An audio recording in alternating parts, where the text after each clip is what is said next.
Bonjour à tous, bienvenue, merci beaucoup à la commune de Lambersart, aux élus, aux agents qui ont œuvré pour ce sujet. Je m'appelle Pierre Verlet. Alors ça va être difficile pour moi parce que je vais tenir deux casquettes. Je ne sais même pas au nom de quoi je viens d'ailleurs. Moi, je suis adjoint au maire de la commune de Marcq-en-Barœul. Je suis en charge du numérique, du digital de manière générale. Je suis également expert en IA et je travaille dans l'IA depuis 2016. Exactement, à l'époque, on n'appelait pas ça l'IA, on appelait ça le machine learning. Et je faisais de la prédiction de panne de véhicules. On identifiait les patterns qui nous amenaient à croire qu'un véhicule allait tomber en panne dans un avenir plus ou moins lointain. Et on utilisait les principes de machine learning, d'IA ou d'enregistrement profond, qui ont été définis il y a de longue date, parce que l'IA, on pense tous que c'est arrivé en 2022 avec ChatGPT dans notre poche, mais les principes d'IA ont été définis en 1936, et expérimenté pour la première fois en 1957 avec une machine qu'on appelle le perceptron, qui a identifié pour la première fois des caractères et qui a appris à lire des caractères et qui a restitué des chaînes de caractères. Et ça a créé tout le buzz qu'on a pu lire dans la science-fiction, dans les films, où la machine allait remplacer l'homme, etc. Et quand on me dit bon, on ne l'a pas vu venir, je dis bah, on n'a pas beaucoup regardé parce que c'est venu dans tous les sens en fait. On a énormément écrit sur la place de la machine par rapport à l'homme. On l'a même réclamé parce qu'on a payé très cher énormément de développement, énormément de recherche et de développement sur le sujet. Et la France fait partie des grands acteurs du monde de l'IA dans les années 60 aux années 80. Ça s'est un peu étouffé dans les années 80 parce qu'il manquait un truc qu'on a aujourd'hui, c'est la puissance de calcul. Et grâce à la puissance de calcul, on a pu faire des trucs de dingue. Et notamment, je vous invite à regarder une vidéo sur YouTube qui est le jeu de Go, puisque Deep Blue n'est pas un IA, Deep Blue est un algorithme qui a été conçu pour battre Kasparov. Go, AlphaGo, a été conçu pour apprendre, et AlphaGo a appris à jouer au jeu de Go, a appris à créer des patterns et des stratégies, et AlphaGo a battu le champion du monde de Go en apprenant from scratch. C'est impressionnant. Pourquoi je vous parle de ça? C'est que tout à l'heure, il y a des interventions qui se sont faites. Excusez-moi, j'ai extrêmement mal au dos. Si vous voyez me faire une grimace, c'est pas que vous me plaisez pas, c'est juste que j'ai mal au dos. C'est l'appréhension de l'humain face à la machine et la certitude que l'humain est irremplaçable. Il a raison. Sauf que si on part du principe que l'humain est imbattable, sur des calculs mathématiques, des calculs stratégiques, etc., on va tomber du grenier à la cave sans passer par le premier étage et on va se faire très très mal. Donc il faut bien définir la place de la machine. Et donc pendant des années, l'IA n'a pas fait beaucoup de bruit et c'est revenu dans les années 2010 avec des acteurs comme Meta qui ont embauché un Français, un Breton qui s'appelle Yann Lequin, qui fait partie des très très grandes figures internationales de l'IA. Alors vous allez me dire, tout ça, ça ne nous parle pas dans notre quotidien, mais on a l'IA qui arrive dans notre territoire, qui arrive dans notre quotidien, on l'utilise, nos enfants l'utilisent beaucoup, et nos agents l'utilisent. D'ailleurs, c'est un truc de dingue, il y a une statistique effarante, c'est que 20% des utilisateurs de l'IA le font en cachette. 20% des utilisateurs de l'IA le font en cachette. C'est une catastrophe parce que ça veut dire que 20% des utilisateurs de l'IA ne savent pas comment réagir ou quelle est la volonté qu'une administration, qu'un employeur a à leur égard. Pire que ça, on les enferme. On a 20% des collaborateurs qui utilisent l'IA qui ne savent pas comment ça va réagir demain si on leur interdit ou si on leur autorise ou si on leur interdit l'utilisation de l'IA. Ils auront utilisé l'IA en cachette. Comment ils sortent de cette situation où ils n'ont pas avoué avoir utilisé l'IA en cachette? Ce n'est pas normal. Je vais mettre le chrono parce qu'en fait j'ai 45 minutes. J'ai essayé de tenir le temps parce que je parle beaucoup. Et donc il faut définir une stratégie. C'est capital parce que ça va donner un sens. Tout à l'heure on l'a dit, la question c'est pas de savoir s'il va y avoir l'IA dans les 5 prochaines années. L'IA elle est là. La question, c'est est-ce qu'on l'utilisera, est-ce qu'on l'utilisera beaucoup, pas beaucoup, et quelle confiance on va lui donner. Mais ça s'encadre. Donc moi, quand j'aborde, donc je suis aussi professionnel de l'IA, et je fais de l'intégration d'IA dans les processus métiers des organisations, que ce soit des entreprises, des collectivités, etc. Et je fais tout de suite la séparation avec la ville de Marcq-en-Barœul, je n'interviens pas à la mairie de Marcq-en-Barœul.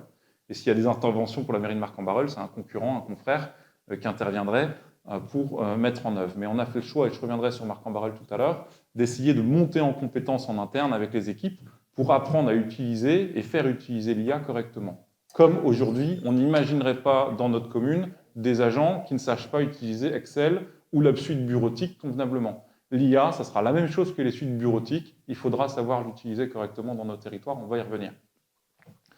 Premier point, capital, définir un cadre d'usage de l'IA. C'est donc une discussion, on va se concentrer sur les administrations, qu'un conseil d'administration, qu'un conseil municipal doit mettre en œuvre. Est-ce que j'autorise l'IA ou est-ce que j'autorise pas l'IA? Quelle que soit la raison, il faut se poser cette question et que ce soit publié et transmis. Comme ça, tout le monde le sait et tout le monde sait à quelle sauce il va être mangé. Si on l'autorise, dans le même cadre, il faut définir un cadre d'usage. On ne peut pas utiliser l'IA pour tout et n'importe quoi. Ça peut être intéressant dans une certaine mesure pour faire des expériences, pour faire des essais, pour faire des choses n'importe lesquelles, mais ce n'est pas scalable. Si on permet l'usage de l'IA dans une organisation, il faut qu'on sache dans quelles contraintes. Et l'IA, c'est aussi compliqué que le reste de toutes les activités qu'on peut retrouver. Un exemple, des données publiques, des données privées. Qu'est-ce qui se passe à Marc Ambarel ce week-end? C'est de la donnée publique, c'était publié sur les réseaux sociaux, sur le site internet, etc. On peut utiliser l'IA pour ça, il n'y a aucun problème. L'impôt sur le revenu de Mme Martin pour l'inscription des enfants au centre de vacances et de loisirs pour savoir dans quelle grille tarifaire on va la placer, on peut utiliser l'IA pour définir ça. Mais je vais devoir injecter les revenus de Mme Martin dans l'IA. Ce n'est pas conforme à un usage éthique de l'utilisation de l'IA. Donc définir un cadre d'utilisation de l'IA, ça me paraît important. Ne serait-ce que pour la destination des données. On reviendra sur la destination des données, sur l'IA privée, l'IA publique, etc. Ensuite, il y a une nécessité de transparence. Si on utilise l'IA, il ne faut pas se moquer de ses collègues, il ne faut pas se moquer de ses habitants. Il faut le dire. Pas besoin de mettre en grand Made by IA, mettre un petit indice, une petite pastille, une petite étoile, que sais-je. Dire, voilà, on a utilisé l'IA pour ça. Ça permet d'être transparent, d'être explicite et de ne pas tromper. Et je reviens sur les utilisateurs cachés de l'IA. Aujourd'hui, ils sont rentrés dans une dimension où potentiellement ils trompent leurs collègues. Ce n'est pas normal.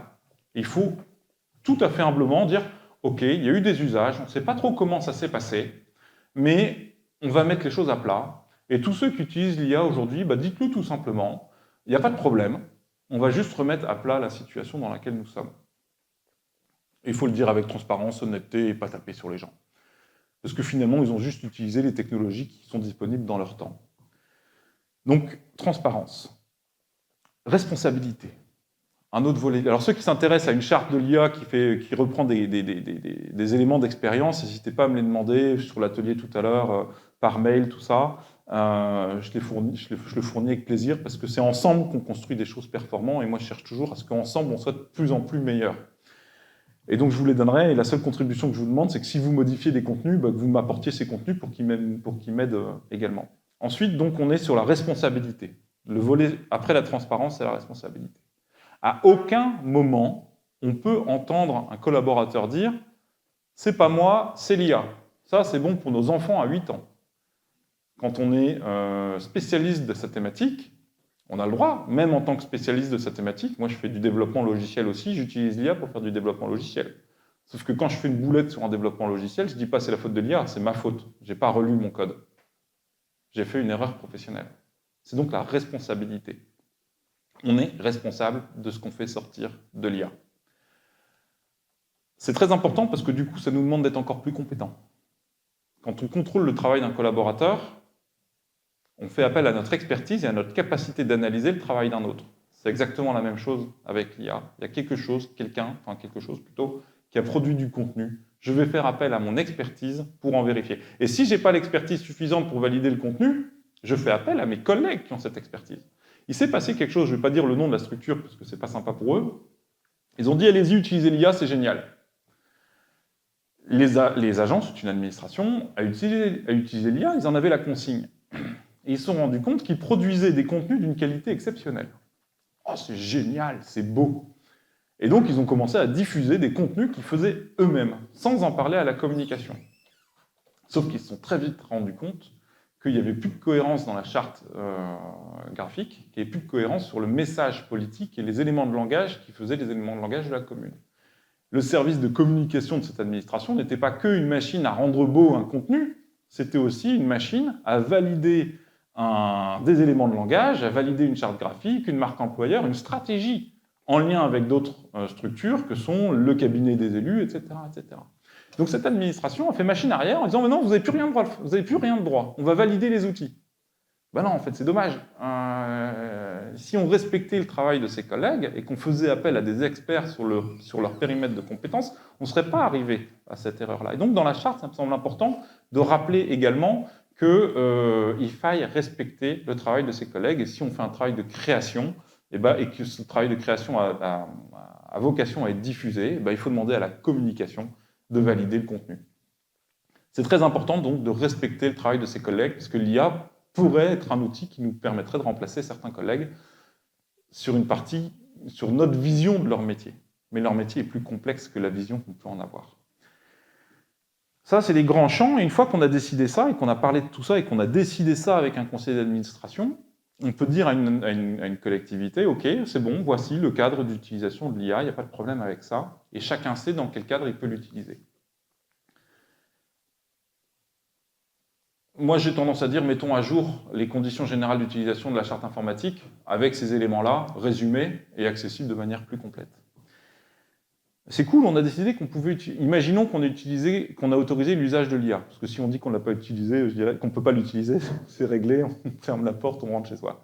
Si on dit qu'on l'utilise, ok, dans ces cas-là, il faut mettre à disposition les outils adaptés à l'utilisation de l'IA. Je suis désolé, ça va peut-être vous choquer, ça ne va pas vous plaire, mais dire à mes collaborateurs, je vous mets à disposition la version gratuite ou la version intégrée dans Office 360 et je vous mets à disposition Copilot, c'est pas mettre à disposition des outils d'IA performants auprès de ses collaborateurs. C'est pas créer une culture de l'IA. Parce que ce qu'on peut faire est très limité avec ces outils gratuits. Pareil pour ChatGPT 3.5, soit on a des limites de volume, soit on a des limites de fichiers à télécharger, etc. On arrive dans des limites très fortes. Donc si on veut mettre en place une culture d'usage de l'IA, si on veut des experts en tableur Excel, il faut leur mettre des tableurs Excel à disposition. Donc il faut mettre à disposition des outils d'IA pour faire en sorte que ça fonctionne. Alors il y a deux méthodes, enfin il y a plusieurs méthodes. Il y a la méthode facile, mais chère. De toute façon, c'est mathématique. Soit c'est facile et c'est plus cher, soit c'est plus difficile et potentiellement c'est moins cher. Alors dans la notion de moins cher, tout est relatif, parce que quand on va commencer à héberger des modèles d'IA sur des serveurs internes avec les compétences pour l'administrer, etc., on a commencé à accumuler un paquet de coûts. Tout va dépendre de la notion d'échelle qui y est associée. Donc la solution la plus facile, c'est d'acheter une licence ChatGPT, Mistral, le chat, à disposition d'un groupe de collaborateurs ou de tous les collaborateurs. ChatGPT, pour parler d'eux, c'est, je ne sais plus, 20 ou 30 € les abonnements, ça dépend du niveau de confidentialité qu'on octroie. Ça commence à coûter cher. Marc en Barreul, c'est 400 agents derrière un poste informatique, il y en a 800, il y en a 400 qui doivent avoir accès à un ordinateur. 400 x 25 x 12, j'ai pas les moyens. J'ai pas les moyens, pas possible. Frais de fonctionnement plein, et c'est pas possible pour beaucoup de communes, je pense. Il y a des communes qui l'ont fait, bravo à elles ont une belle marge de manœuvre, mais en 2025, avec les restrictions de budget qu'on a dans tous les coins, je juge que ce n'est pas possible. Du coup, vous allez me dire, on va limiter un certain nombre d'agents. Ok, dans ces cas-là, on va définir, on va démarrer peut-être par un périmètre plus restreint, des agents qui traitent des données à caractère non confidentiel. Au hasard, ils vont dire, dis donc, il y a quelque chose contre la com, M. Verlet? Pas du tout. Mais la com traite beaucoup de données à caractère public, puisqu'ils ont vocation à produire des contenus qui vont être distribués, qui vont être diffusés. Du coup, on peut s'amuser, pas de risque. Données publiques, accès public, moteur public, pas de problème. C'est un terrain de jeu qui paraît très propice à l'exploitation, à l'apprentissage de l'IA. L'IA, pourquoi je parle d'apprentissage? C'est un TGV qui s'arrête en gare. On n'a jamais l'occasion de monter dans un TGV en pleine vitesse. Donc on a un TGV qui s'arrête en gare et qui va redémarrer. Et ça va être très rapide, parce que ça progresse. Tous les 6 mois, ça double, ça triple, soit en puissance, soit en nouvelles fonctionnalités, soit en facilité de traitement, etc. Si vous n'avez pas fait le premier pas, les pas suivants vont être encore plus durs. Il vaut mieux commencer à faire des pas. Des petits pas simples, on verra plusieurs techniques tout à l'heure pour faire des pas les plus simples possibles. Mais il faut y aller, il faut prendre la démarche, même si ça concerne qu'une partie plus restreinte de la population. Je reviens sur mes outils à mettre à disposition. Donc on paye des abonnements plus performants avec des outils du marché, au hasard, le chat français, ou OpenAI, performant, puissant, avec très moderne, très dynamique, ou pourquoi pas chinois, plus économe en coûts et en ressources de calcul avec DeepSeek. J'ai fait à peu près le tour du territoire. C'est plus difficilement scalable. C'est-à-dire que quand on voudra passer à 50 agents, 100 agents, 200 agents, 300 agents, on va se retrouver dans des complexités. Et on n'a pas forcément appris. C'est-à-dire qu'on n'a pas développé en interne des compétences qui vont exploiter l'IA au quotidien. Donc ce qui peut être intéressant, c'est de commencer à mettre à disposition des outils qui vont me permettre de consommer de l'IA et qui vont m'être facturés à la consommation. Rappelons-nous les forfaits téléphoniques qu'on avait il y a 30 ans, on payait à la minute, on payait des forfaits de 2 heures, et quand on dépassait, on était en hors forfait et on payait à la consommation. L'IA, c'est exactement le même principe. On a des outils qui nous permettent de payer à la conso et on n'est pas obligé de payer 30 euros. Ce qu'il y a de bien, c'est que dans ces cas-là, on peut le diffuser à tout le monde, et les cas d'usage qu'on va trouver m'apportent un retour sur investissement qui me fait gagner du temps, qui me permet de proposer plus de services publics ou de redifférer mon service public sur d'autres thématiques. Et plus j'utilise l'IA, plus ça va me coûter cher en IA, mais plus j'ai un retour sur investissement, qui peut être financier ou qui peut être sur d'autres services. Après, il faut se poser la question que, une fois que j'automatise ou que j'utilise l'IA, qu'est-ce que je fais de ce temps? Ça, c'est une décision aussi de structure et d'organisation, avec un DGS, des managers, des directeurs, etc. Si on utilise l'IA et qu'on fait gagner du temps, qu'est-ce qu'on en fait? Et est-ce qu'on fait gagner du temps ou est-ce qu'on monte en compétences les livrables? Ça, c'est des questions à se poser également. Mais une fois qu'on a mis à disposition des outils, et qu'on a, alors moi j'ai un outil que j'adore, je vous le présenterai tout à l'heure si vous venez en atelier, ça s'appelle OpenWeb UI, c'est de l'open source, on peut télécharger ça sur nos infras et connecter plusieurs modèles d'IA, tous, et les tester, et voir celui qui répond le mieux. Et parfois celui qui répond le mieux pour les ressources humaines n'est pas celui qui répond le mieux pour le cabinet ou pour les services techniques. Et donc, c'est pouvoir tester des modèles d'IA qui vont aussi me permettre progressivement de créer des agents spécialisés qui vont avoir un traitement de l'information différent. Je pourrais vous montrer l'intérêt d'avoir des agents spécialisés tout à l'heure. C'est très facile d'accès avec des outils de cet acabit. Ce qu'il y a de génial avec ça, c'est qu'on monte en compétences en interne. On a téléchargé un outil qu'on a su installer sur notre infra. On en gère la sauvegarde, on en gère la donnée, on en gère tout un tas d'éléments et on ne paie qu'à la conso. Ce qui fait que je peux le mettre à disposition d'un maximum de personnes. Je ne paierai que ce qui est utile. Et au lieu de payer 25 euros pour que ce qui pourrait être utile, là j'ai gaspillé l'argent public. Par contre, si ma consommation individuelle dépasse des forfaits types, là il y a une réflexion à se faire. Mais sur de la consommation dite API, désolé pour le gros mot, l'API c'est la communication d'un serveur à un autre serveur. Pour dépasser des 25 euros par mois sur de la consommation API, je peux vous dire qu'il faut commencer à envoyer un peu de pâté. Et du coup, on a monté en compétence sur des IA externes. On s'est connecté aux outils proposés par OpenAI, par Mistral, etc. Mais on a surtout permis à tous les collaborateurs d'une administration d'accéder à des moteurs d'IA ultra performants, hyper modernes, et de créer des premiers réflexes, comme les meilleures pratiques de prompting. Alors, ce n'est pas l'objet de la conférence de ce matin de faire des meilleures techniques de prompting. Ça, je vous invite à proposer régulièrement à vos agents des meilleures pratiques de prompting, adosser des pièces jointes, tout ça. C'est des outils passionnants. Il y a plein de ressources sur Internet, ou faites-vous accompagner par des externes. J'ai plein de confrères et moi-même qui sommes capables de faire ça. Il y a plein de monde. Ce qui est bien, c'est qu'en plus, c'est des outils qui sont la plupart du temps éligibles aux achats publics innovants, donc il n'y a même pas d'appel d'offres à faire. Vous trouvez une société qui est éligible aux achats publics innovants et vous pouvez proposer ce type de service à vos collègues et à vous-même. Dans le même temps, la DSI peut travailler à l'étape d'après. Également utiliser les outils qui sont mis à la disposition parce que ça leur permet de vérifier que ça fonctionne bien et créer des nouveaux usages.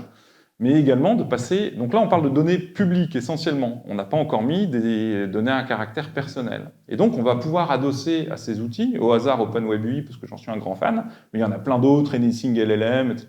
Je vous laisse fouiller sur le web, il y en a assez en open source. Et vous allez pouvoir passer à l'étape de créer une IA sur les infrastructures privées. Privées, qu'elles soient hébergées chez un prestataire ou hébergées dans vos locaux. Et là, vous allez pouvoir télécharger des modèles, au hasard Mistral ou Yama, qui sont les deux modèles préconisés par la DINUM. La DINUM, c'est les services du Premier ministre sur la direction du numérique qui définissent ce qui est éthique et souverain en termes notamment d'IA. Et c'est eux qui ont travaillé Albert, qui est l'IA de la haute administration. Mauvaise nouvelle, 1, 2, 3, mauvaise nouvelle pour nous, Albert n'a pas vocation à être disponible des communes immédiatement.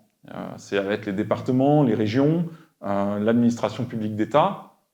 Il y aura peut-être une version d'Albert, mais dans tous les cas, il ne faut pas se leurrer, Albert ne connaîtra pas la liste des élus à Marc-en-Barœul, et dans aucune des villes, parce que ce n'est pas sa vocation. Donc on va avoir vocation à créer des IA spécialisées pour chacun de nos territoires.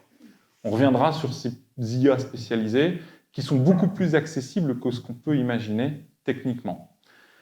Et financièrement également, parce qu'il y a des grandes communes, elles ont publié sur Internet ou dans la presse en disant « ouais, on est champion du monde de l'IA, on est les premiers à l'avoir fait, etc. » Mais derrière, c'est des énormes cabinets de conseil qui l'ont mis en œuvre pour des coûts qui sont absolument démentiels. Non, c'est des choses qui sont beaucoup plus abordables que ce qu'on peut imaginer. Donc l'étape qui suit, c'est de télécharger des modèles d'IA. Je disais Yama, qui est effectivement une IA éthique et souveraine, ou Mistral, qui est éthique, souverain et d'origine française. On va pouvoir le faire tourner et pouvoir se rendre compte que les différents modèles d'IA ont un poids, et donc il y en a qui sont plus légers, d'autres plus lourds, plus performants, qui demandent plus de ressources. Alors quand on a le dernier modèle de Mistral qui tourne, là les informaticiens vont tout de suite comprendre ce que je dis, mais quand on a une requête, ça va, 2, 3, 4, 5 qui se superposent, on commence à voir la machine en PLS. Bon, bah là, pareil, on va apprendre à comment on peut accélérer les processeurs de cartes graphiques pour optimiser les ressources. Et on apprend progressivement au fur et à mesure que ça arrive. On traite encore un faible volume de données, parce que, souvenez-vous, l'étape d'avant, on ne traite jusque-là que de la donnée à caractère public, parce qu'on n'a pas encore appris à concevoir une IA privée.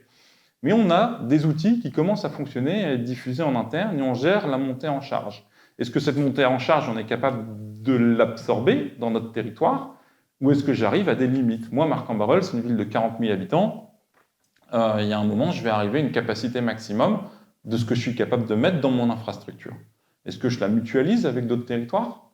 Est-ce que je la mutualise parce qu'OVH propose des serveurs mutualisés et que je peux avoir un foisonnement de ma ressource et quand moi je l'utilise, d'autres ne l'utilisent pas et vice-versa? Ou alors, commencer à mettre en place des stratégies où on va faire tourner des IA la nuit.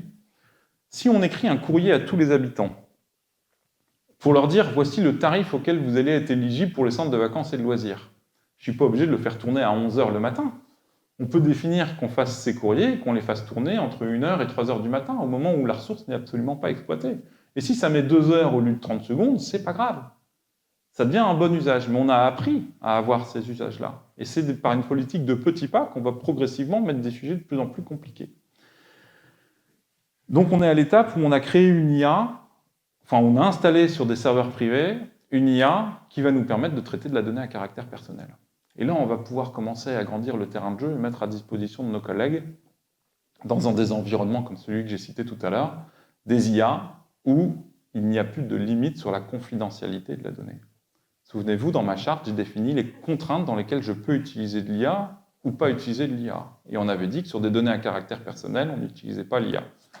Et là, on va pouvoir dire à ses collègues, bah, écoutez, c'est bon, on est mature, on est capable de traiter des données à caractère personnel sur notre infra et de faire évoluer cette charte. Nouvelle étape et de monter en compétence sur ce point. Étape suivante, c'est de rajouter on appelle ça des bases de données vectorielles, retenez base de données, où on va pouvoir stocker de l'information. Et stocker de l'information, c'est spécialiser l'IA. Et ça, on aura aussi pu jouer avec sur de la donnée publique. Aujourd'hui, il ne faut pas se leurrer, toutes les données que vous avez sur vos sites internet, sur vos publications Facebook, LinkedIn, etc., ça a déjà été aspiré par tout le monde, par les Chinois, les Américains, les Russes. Donc aujourd'hui, ces données-là, vous ne faites pas de build, vous pouvez vous amuser avec, vous pouvez commencer à entraîner ces données sur des IA publiques, sur des IA. Il n'y a pas de question de souveraineté, c'est déjà public. Et d'ailleurs, vous allez pouvoir aussi utiliser des IA qui sont moins énergivores ou qui ont été spécialisés sur le stockage. Parce que quand on fait les choses soi-même, on n'a pas forcément... moi, j'adore la cuisine, je fais beaucoup de cuisine, mais quand je fais du pain, bah, je suis quand même moins bon au kilo de pain d'un point de vue énergétique que la boulangerie du coin, parce qu'elle, avec un four certes beaucoup plus puissant que le mien, elle fait énormément de pain en plus, et donc le bilan carbone de ma boulangerie, il est meilleur que mon pain en kilo, ça paraît relativement évident. Bah, c'est pareil dans l'IA, où on va avoir des grosses fermes de données qui sont plus performantes d'un point de vue énergétique que les infras qu'on pourrait mettre à disposition nous-mêmes. Par contre, si la puissance de calcul est disponible, bah, elle est disponible, on pourrait l'utiliser.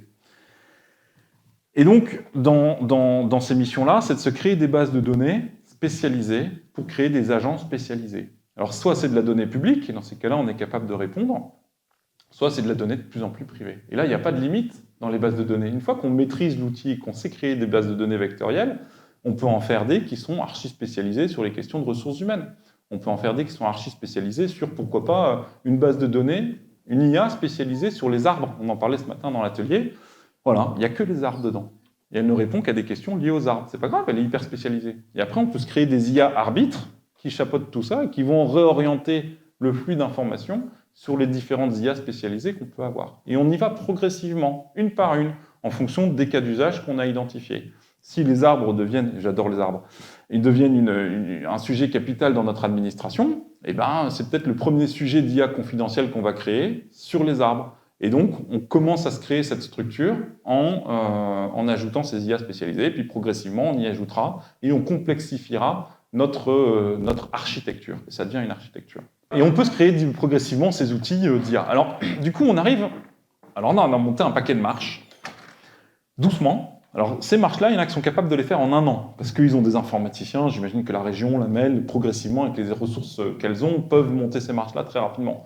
Mais si la première marche, on l'a fait sur 1 an, c'est très bien, il faut qu'on prenne le temps. Mais il faut faire ces premières marches, hein, elles sont indispensables. Soit les faire soi-même, soit se dire on se regroupe avec 3, 4, 5 communes autour de nous, et on met ça à disposition, et on partage les coûts. Parce qu'en fait, qu'on le fasse pour 1 ou qu'on le fasse pour 30, globalement, les coûts excusez-moi, j'ai des termes anglais qui viennent les coûts d'investissement sont globalement les mêmes. Et d'ailleurs, on préfère des coûts d'investissement que des coûts de fonctionnement.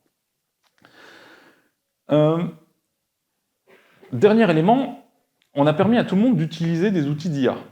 Génial. Il est capital, selon moi, de faire tous les mois, tous les 2 mois, j'ai oublié le terme, un bureau, enfin pas un bureau de contrôle, un groupe de travail avec, pourquoi pas le DGS de la commune, ou en tout cas le DSI, un élu, des directeurs impliqués, de se dire un comité d'analyse de l'IA. Quelles sont les meilleures pratiques du terrain qui vont remonter à ce comité-là? Est-ce qu'elles sont en phase avec les valeurs éthiques du territoire ou est-ce qu'elles ne sont pas en phase? Si elles ne sont pas en phase, on arrête, on explique pourquoi, on les supprime. Si elles sont en phase avec les valeurs éthiques du territoire, super, bravo, cas d'usage, partage, on copie. Alors mon maire il dit tout le temps, on copie, on améliore. C'est la technique CCA. Copier, copier, améliorer. Et bien on fait pareil en interne. Si un service a une bonne idée, un bon usage de l'IA, on copie, on améliore pour diffuser le sujet.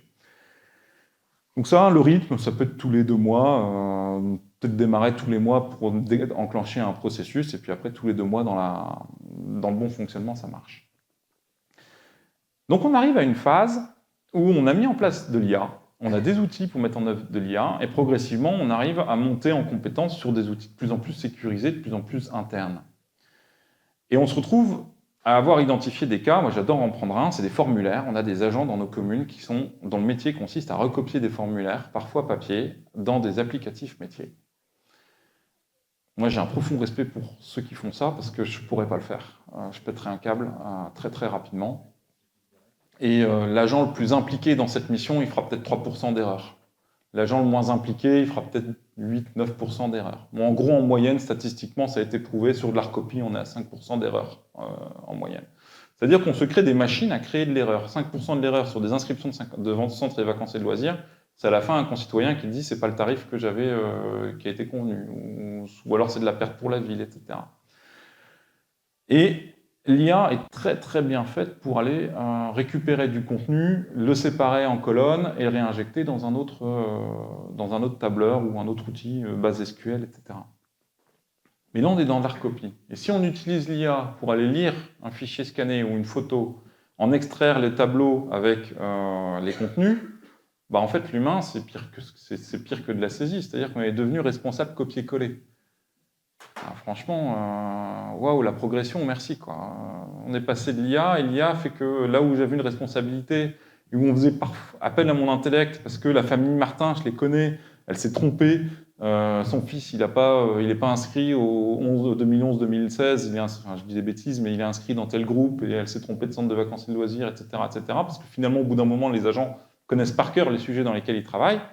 On lui a supprimé l'activité un peu intellectuelle qu'on lui demandait, et maintenant on lui demande qu'à faire des copier-coller. Enfin voilà, l'IA, là ça sert pas, je trouve qu'on a cassé une dynamique. Et c'est là où ça devient intéressant, c'est que quand on a automatisé un processus et que l'IA fonctionne bien, une fois, 2 fois, 3 fois, 10 fois, 100 fois, alors on peut faire les copier-coller 100 fois, pas de souci, ça permet de valider que l'IA répond bien à une problématique métier. Mais on tombe dans la recopie. Eh bien, automatisons. Aujourd'hui, il y a des outils. Il y a 20 ans, on a raté le virage du digital parce qu'on n'avait pas les ressources techniques pour faire du développement logiciel dans les communes. Alors, on l'avait peut-être à Lille, on l'a à la métropole européenne de Lille, etc.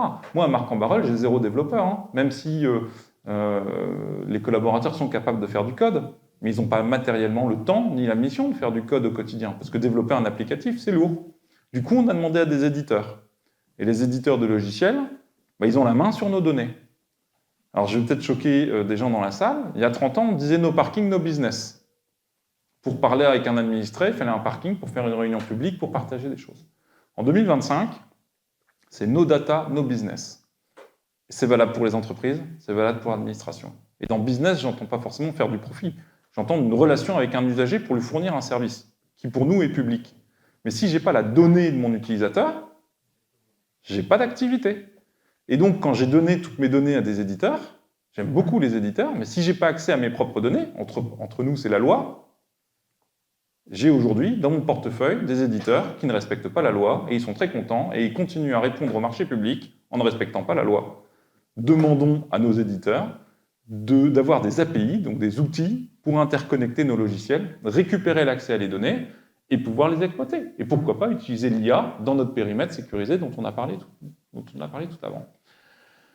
Du coup, quand on a des API, donc des API, c'est ce qui permet faire interagir un serveur avec un autre serveur, quand je récupère mes données avec mon scan du formulaire papier, ou même, pourquoi pas, un formulaire numérique, finalement, autant le faire directement en numérique à la source, ce qui est intéressant, c'est de pouvoir réinjecter ces données directement dans mon logiciel métier. Et là, on parle d'automatisation.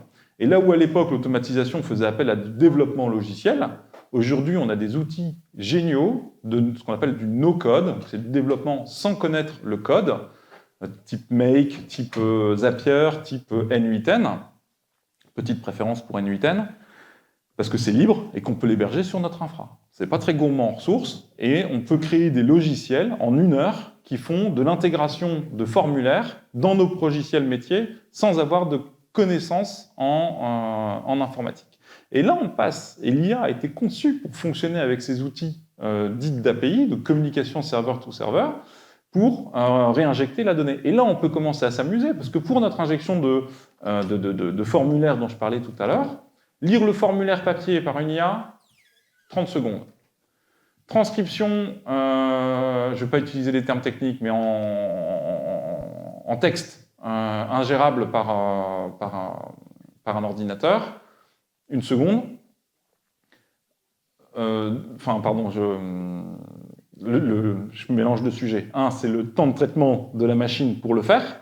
Et après, donc, pour faire ça, donc un traitement qui va prendre finalement moins d'1 minute pour l'ingestion d'un formulaire dans mon logiciel métier, bah pour développer ça avec les logiciels que j'ai évoqués tout à l'heure, c'est quoi? 1 heure de travail? Donc on demande à quelqu'un qui a juste des appétences pour l'informatique de développer des micro-applicatifs avec des logiciels de no-code ou de low-code. Donc le no-code, c'est pas de code, low-code, c'est peu de code. Et en 1 heure, on va pouvoir développer des applicatifs qui vont faire gagner un temps fou à nos usagers, à nos collègues. Et du coup, c'est là où ça devient intéressant, c'est que nous, on est passé dans une phase où on a supprimé les formulaires papier pour mettre des formulaires numériques. Et c'était obligé d'utiliser le formulaire pour inscrire son enfant en centre de vacances et de loisirs. Je peux vous dire qu'au final, le seuil d'adoption, il est de 98%. Donc il n'y a plus aucun formulaire papier pour s'inscrire à des centres de vacances et de loisirs, des ateliers, des machins, etc. Et du coup, vous allez dire, oui, mais les 2%. Eh bien, les 2%, c'était des publics qu'on n'adressait pas, qu'on adressait peu. Et c'est des publics qui étaient dans l'électronisme, dans l'inaccès des outils numériques, ou pire, on a pas mal de réfugiés politiques qui parlent ni français ni anglais. Bon, bah, c'est pouvoir se concentrer sur ces personnes-là, les accompagner, les faire monter en compétences et de leur permettre d'accéder aux services publics d'une manière différente. Et donc, on a une évolution du travail avec une amélioration du service public qui s'est associée. C'est des outils qui sont complètement disponibles sur le marché, qui sont matures et qui permettent de gagner un temps fou. Voilà. Le cheminement, tout ce que je viens de vous dire, ça peut se mettre en 5 ans. Mais si on fait le premier pas, qui consiste à définir comment utiliser l'IA, dans quel contexte je peux utiliser l'IA, et mettre à disposition des outils d'IA simples, c'est créer une culture de l'usage de l'IA. Et une fois qu'on a mis en place une démarche de culture d'utilisation de l'IA, on a gagné, en tout cas, quelque chose pour les 5 prochaines années. Voilà, j'ai mis 30 minutes à peu près pour vous parler de tout ça. Je pourrais encore en parler 2 heures, mais je pense que vous avez peut-être des questions et qu'on peut passer à cette phase. 5 minutes de questions. 5 minutes de questions, oups. Bon, après, on peut parler dans le... Oui, après, il y aura... dans la première et la plus dure. Pas de questions? Sinon, je peux poser des questions moi-même.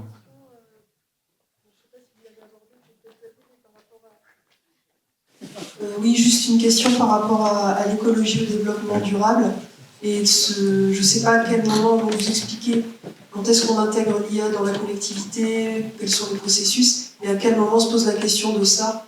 Est-ce qu'on ne dépense pas trop de moyens trop de moyens en termes d'énergie par rapport aux réponses qui vont vous être apportées? Excellente question qui me passionne. Je suis aussi en charge de la transition écologique, donc ce serait malvenu de ma part de ne pas peser sur ce point-là. J'ai parlé du côté économique tout à l'heure, qui est assez évident, notamment si en 1 heure de travail, on peut faire gagner des jours et des jours de travail d'un collègue. Le poids carbone, on peut le voir de 2 manières. Une manière, je ne sais pas si elle est éthique, mais c'est comme ça. Un collaborateur qui travaille, c'est aussi un poids carbone, et que l'IA est un autre poids carbone. Donc avoir une ressource, alors si le bâtiment est déjà là, vous allez me dire c'est mutualisé, mais c'est une ressource, en plus d'une ressource, en plus d'une ressource. Donc ça a un poids carbone également de le faire de manière humaine. Ça, c'est le premier point. Donc il faut évaluer, est-ce que l'IA va être globalement bénéfique dans mon bilan carbone par rapport au traitement actuel que j'ai? C'est une question qu'on doit se poser en fonction de l'éthique de la commune. Deuxième point de vigilance, c'est que l'IA, il y en a plusieurs modèles. Il y a plein de modèles. Il y a des modèles lourds, des modèles légers, des versions modernes, des versions anciennes. Et ChatGPT 4.5, qui est le dernier modèle sans raisonnement qui est sorti, il est lourd, mais lourd, un truc de dingue. Et si on utilise ça pour avoir la définition d'un mot, bah en fait, on a utilisé un bazooka pour écraser une mouche. Alors désolé pour les mouches, je ne suis pas très transition écologique, mais l'image, on la voit tout de suite. Par contre, on a des versions très légers qui peuvent tourner sur des Raspberry, donc des micro-ordinateurs, qui ont cette base de connaissances et qui savent répondre. Donc c'est là où je dis créer une culture de l'IA, c'est aussi à un moment pouvoir définir quelle est l'IA la plus adaptée. Si on fait un prompt unique une fois, bon, qu'on se trompe, pourquoi pas. Mais au bout d'un moment, il faut évaluer une capacité, une compétence à utiliser l'IA qui va être adaptée à l'usage que je vais faire. Alors sur l'usage individuel, l'enjeu est moins palpable, mais on peut demander aux gens de monter en compétence sur ces sujets-là. Quand on part en automatisation et qu'on se retrouve avec 4000 familles à inscrire en centre de vacances et de loisirs et qu'on a un afflux de formulaires qui arrive à ce moment-là, 4000 formulaires à chaque vacances, si on utilise ChatGPT 4.5, on a surconsommé une énergie inutile. Alors que pour cette analyse-là, ChatGPT 3.5, bien bridé, bien... Donc là, c'est l'art du prompting, c'est l'art d'adresser une IA, va nous permettre d'utiliser des IA moins énergivores. Et donc, on va pouvoir faire ce travail d'optimisation pour être plus raisonnable d'un point de vue carbone. Voilà.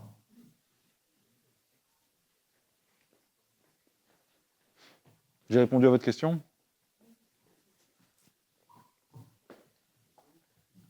Ah.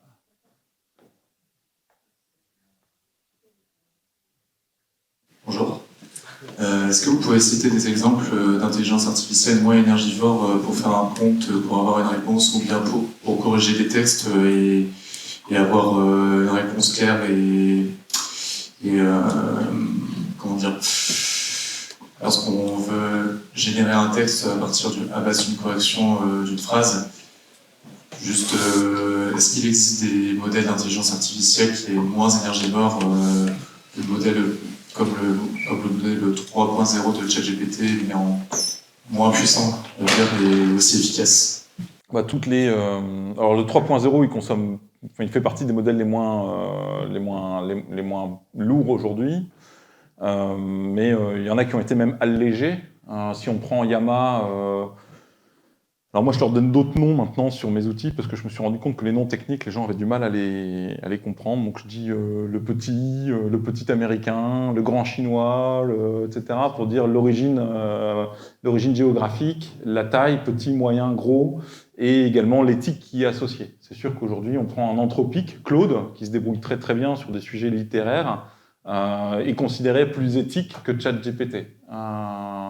Donc, après, il y a aussi une appétence à aimer le style d'une IA. Donc, c'est des choses qui se règlent aussi par. Je ne sais pas si c'est l'objet de la rencontre maintenant, on pourrait en reparler tout à l'heure, mais on peut brider, même des IA toutes petites. Et je pense que le plus modèle pour de la correction d'orthographe, sans changer le sens d'une phrase, donc en reprenant strictement la même phrase, le modèle le plus léger d'Yama ou de Mistral suffit largement sur ce type d'usage. Et clairement pas ChatGPT 4.5 ou tout dernier Yama ou tout dernier Mistral qui sont trop lourds. Oui. On peut, comme on l'a fait sur Internet, comme on l'a fait sur le numérique, on peut tous partir indépendamment les uns des autres, puis chacun taille sa route et comme il peut. Est-ce qu'on n'aurait pas intérêt de se regrouper entre collectivités et d'essayer de partager nos compétences, nos outils et le développement commun, comme on a pu le faire sur le logiciel? J'ai un doux rêve, effectivement, c'est de faire ça. À un moment, j'ai cru qu'on pourrait faire ça dans une instance existante, mais j'ai le sentiment qu'elle manque de la liberté pour le faire. Donc je caresse l'espoir de regrouper suffisamment de monde pour créer une structure associative qui nous permettrait de créer, parce qu'il y a des communes qui ont les ressources pour mettre en place les outils dont j'ai parlé tout à l'heure, d'autres où même ça, c'est pas accessible, et donc il faudrait quasiment leur fournir le package, ou même l'accès sur des serveurs sécurisés. Donc il faut juste qu'il n'y a qu'à Faucon, il faut qu'on arrive à se rassembler suffisamment. Alors moi j'ai aussi un discours qui est difficile, parce que c'est des prestations que je fais, donc il faudrait qu'il y ait quelqu'un qui le porte sans être jugé parti. Moi, oui, à fond, mais c'est mon métier, donc j'aurais du mal à être acteur ou décideur dans une association qui promettrait ça, même si j'en suis convaincu de l'utilité, clairement. Ouais. Alors vous êtes à côté de monsieur qui avait levé la main juste avant. Voilà. Je suis désolé, je ne fais pas ordre. Tout à l'heure, vous avez parlé de l'utilisation d'une API à l'usage, par exemple pour utiliser ChatGPT, Claude et différents autres langages. Comment vous faites avec le code des marchés publics pour pouvoir l'utiliser sans être embêté sur, par exemple, 4 ans glissants? Alors aujourd'hui, le volume de... Alors, je ne suis pas juriste. Et la commande publique, c'est quelque chose dont je ne maîtrise pas du tout. Nous, à Marc, on a la chance d'avoir une carte bleue. Et donc, les factures suffisent et le volume d'achat ne dépasse pas le seuil des marchés publics. Donc, ça marche bien. Je ne vous cache pas que j'ai des clients qui n'ont pas cette chance d'avoir une carte bleue et de justifier sur facture, qui, du coup, achètent des prestations où je refacture en fin d'année des achats d'API conformément au marché public. Et comme je suis éligible moi et d'autres, attention, il y en a plein, je ne fais pas que ma pub, il suffit de trouver l'acteur avec qui vous voulez bosser. Comme on est achat public innovant, il n'y a même pas de question de l'achat public et ça va jusqu'à 100 000 euros. En tout cas, pour démarrer la machine, c'est largement suffisant. Et avant d'avoir 100 000 euros de dépenses en IA, je peux vous dire que vous n'êtes plus une petite structure et du coup, il n'y a plus le même problème. Il n'y a pas de mise en concurrence sur les achats publics innovants. Ouais. Merci beaucoup pour votre retour d'expérience, c'est très intéressant. Moi, ma question, elle est justement au travers de votre témoignage. Ce que je comprends, c'est qu'en fait, l'IA a tiré aussi la suite de la digitalisation, et au travers de l'exemple des formulaires, c'est bien ce que je comprends en termes d'illustration. Indépendamment de la technologie et de tout ce que ça nécessite en termes de culture et de compétences, comment vous gérez le change? Parce qu'on se dit, ok, les métiers changent, etc. Mais comment vous gérez cette dimension-là auprès des agents qui sont directement impactés, concernés par tous ces mouvements de fond? Alors j'ai eu cette discussion avec le directeur de la médiathèque de la ville, qui, sur une première réflexion, s'était dit, mais attends, si l'IA commence à proposer des lectures, quel est le job des experts de la médiathèque dont le job consiste à identifier les lectures? Et il a eu cette réflexion, il s'est dit, mais en fait, quand je m'adresse à des gens qui ne sont pas à la médiathèque, ils ne sont pas dans la médiathèque. Donc comment, à un moment, je peux avoir la machine qui va créer l'individualisation suffisante pour inviter un usager à venir à la médiathèque? L'IA devient un outil très intéressant pour dire, vous avez lu ABC, le livre qui vous paraît, qui serait le meilleur à lire serait D. Bah, venez à la médiathèque, on va vous prêter D. Et puis là, la médiathèque, pour le coup, il a dit, bah, j'ai lu ABC, j'ai aimé A parce que si, et j'ai lu C parce que ça. Ah, bah, attendez, c'est pas D qu'il faut lire, c'est E. Et là, le métier, il est beaucoup plus dans le relationnel. C'est-à-dire qu'ils n'ont pas passé du temps à créer du volume d'informations non personnalisées, parce qu'aujourd'hui, la tendance, quand on fait de la communication, c'est d'envoyer à un groupe de personnes un usage qu'on imagine bon par rapport à ce groupe. Mais l'IA permet de créer une communication tout à fait individualisée, améliorer le rapport d'échange, mais une fois qu'on est entre humains, là, on va créer du qualitatif et du temps. Et plutôt que de créer des mailings qui touchent des groupes trop gros pour être fins, on va augmenter la qualité. C'est exactement la même chose que pour mon formulaire tout à l'heure. Là où j'avais des gens qui faisaient 100% de leur copie, de leur temps, ils passent du temps qualitatif pour accompagner des gens qui sont isolés et en précarité sociale. Donc c'est là où il faut une réflexion quand on met en place l'IA, et que ça, on ne peut pas le mettre en place l'IA en claquant des doigts en disant c'est bon, on va faire ça. Non, c'est OK, on va gagner du temps. Si on gagne du temps, dans quel périmètre? Qu'est-ce qu'on fait de ce temps? Est-ce que finalement on peut passer plus de temps dans l'échange?